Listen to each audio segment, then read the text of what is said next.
Hey everyone, and thanks for taking the time to check out this video.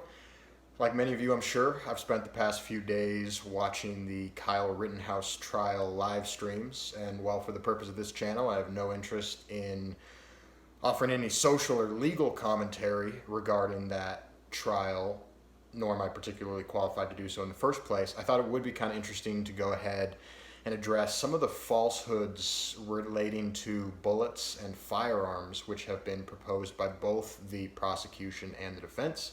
So if that's something you're interested in, stay tuned and we're going to get right into it. So unfortunately, as seems to be the norm in our society today, even in a highly publicized trial in which firearms and bullets play an important role, there seems to be a total lack of understanding of how these technologies actually work. For a society allegedly obsessed with guns, we seem to know very little about them when the time comes. So for the purpose of this video, my goal is to clear up two specific misrepresentations which were put forth during that trial. First, we're going to address the easier one, which is the concept introduced by Mr. Rittenhouse's defense attorney, which is that the AR-15 is not a left-handed weapon and indeed cannot be fired by a left-handed person without brass being ejected directly into the face of the shooter. The defense attorney also implied that the ejection of fired AR-15 brass was caused by fire. That's a little bit of an oversimplification of the AR-15 cycle of operations, but for the purpose of this video, we're going to overlook that. So the AR-15 is absolutely designed and optimized for right-handed users. That's true. Additionally, despite the claims of some so-called firearms experts who have also been tearing the defense attorney's statements apart, there are totally left-handed ARs manufactured. There are right and left-handed ARs. The company Stag Arms out of Cheyenne, Wyoming pops to my mind immediately. Surely there are others. But much like left-handed scissors, left-handed ARs are a pretty rare luxury, which is pretty exclusively used by people who can afford and really want something which is optimized to them. And the reason I say that is, like right-handed or regular scissors, left-handed people can totally use standard configuration ARs with very minimal discomfort and difficulty. I think the best illustration of that is the fact that the US military heavily utilizes AR-15 derivatives, specifically the M16 rifle and the M4 carbine. To my left, your right, you see a US Army M4A1 carbine, and they don't issue left-handed weapons to left-handed personnel because left-handed personnel can use standard configuration weapons just fine. So the issue of fired brass being ejected directly into the face of a left-handed shooter is really easily overcome with the addition of a little angular protrusion from the upper aluminum receiver of the AR called a brass deflector. That is what I'm pointing at currently. A brass deflector, as its name suggests, deflects ejected brass away from the face of the shooter, even if they're left-handed. This feature is technically not present on all AR-15 variants, however it is on the overwhelming majority, and it clearly is visible on Mr. Rittenhouse's rifle. So without getting into the significance or lack thereof that this would have on the case of Mr. Rittenhouse, make no mistake, it is undeniably false to suggest that he or anyone else would be incapable of firing a standard configuration AR-15 rifle left-handed. That's preposterous. The second falsehood I'd like to address in this video is the prosecution's allegation that Mr. Rittenhouse's choice to use full metal jacket bullets in his AR-15, a round allegedly designed for penetration, was somehow significant and contributed to him recklessly endangering those around him. This is a uniquely bold claim, and I could go down quite a rabbit hole unpacking this one, but I'll try to keep my thoughts relatively condensed. Let me first say, for those who aren't already aware, despite the potentially scary or cool sounding name and the obvious connection to the Vietnam War movie of the same name, full metal jacket ammunition represents by far the most common type of ammunition available in the United States in almost all calibers.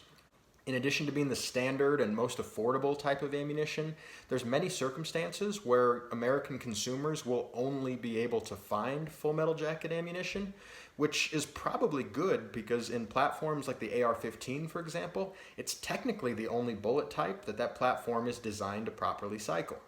The prosecution did mention hollow point ammunition as being a implied favorable alternative to full metal jacket. However, this does betray a basic misunderstanding of how expanding rifle ammunition works.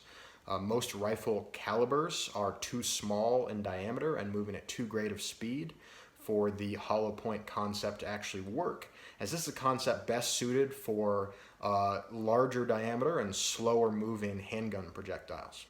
As a brief visual aid, I've got a rifle cartridge on the left and 2 handgun cartridges to the right. The rightmost handgun cartridge, of course, being a hollow point. And you can go ahead and actually see that the cavity in that 9mm hollow point is actually approximately the same, if not a slightly greater diameter, than the entirety of this 5.56 projectile.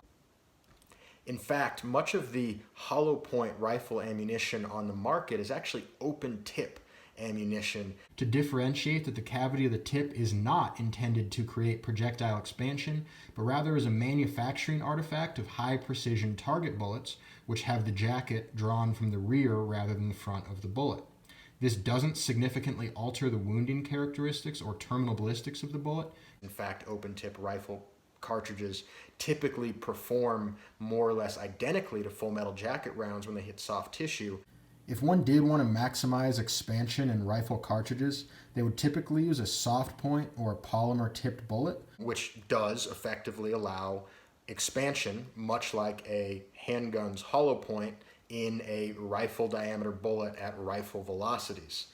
One potential issue with this is that these rounds are pretty much exclusively marketed for hunting and in a military context are actually outlawed by the Hague Convention. So when it comes to a prosecution in a criminal suit, I'm not sure that that's actually significantly better than using full metal jacket to use a round prohibited by the Hague.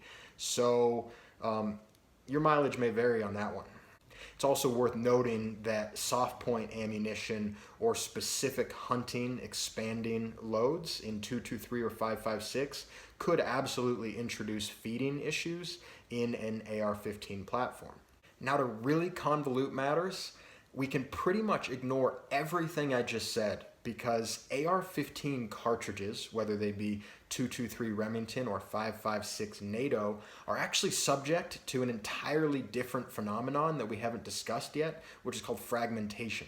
Despite their apparent full metal jacket construction, which is generally speaking a round which offers great penetration, regardless of that composition, the AR-15's projectiles are so lightweight and moving at such great speeds that they actually disintegrate upon impact with soft tissue, provided they maintain approximately 2,700 feet per second in velocity. Given that Mr. Rittenhouse was using a 16-inch barreled AR-15 and firing at targets that were no more than a couple of feet away, it's absolutely certain that he was maintaining fragmentation velocity with each shot he fired. So despite the prosecution's concerns of overpenetration, Mr. Rittenhouse's full metal jacket rifle bullets did not pass through his targets unimpeded. They actually fragmented upon impact, and we can see that rather gruesomely in the case of Mr. Grosskreuz's arm. If these tiny 0.22-inch projectiles would have penetrated the way the prosecution described, they would have left a very small, smaller than the diameter of a pencil-sized hole through Mr. Grosskreuz's arm and passed through, potentially hitting stuff on the reverse of him. Instead, to use Mr. Grosskreuz's words specifically, they vaporized his bicep, which is indicative that indeed that small 55 grain projectile also disintegrated, dumping all of its energy into its intended target. It should be mentioned there are noteworthy ammunition types out there, and if the prosecution could prove that an individual accused of firearm-related crimes had used something truly novel and indicative of specific or distinct intent, such as this U.S. Army M2AP armor-piercing rifle round, well, I think that's perfectly valid to introduce to the jury for consideration.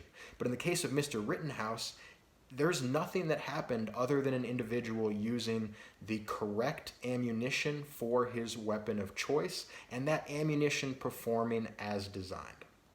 Again, nothing in this video was intended as commentary on the legality or morality of Mr. Rittenhouse's actions. My only goal was to objectively clarify falsehoods pertaining to the physics and mechanics of firearms.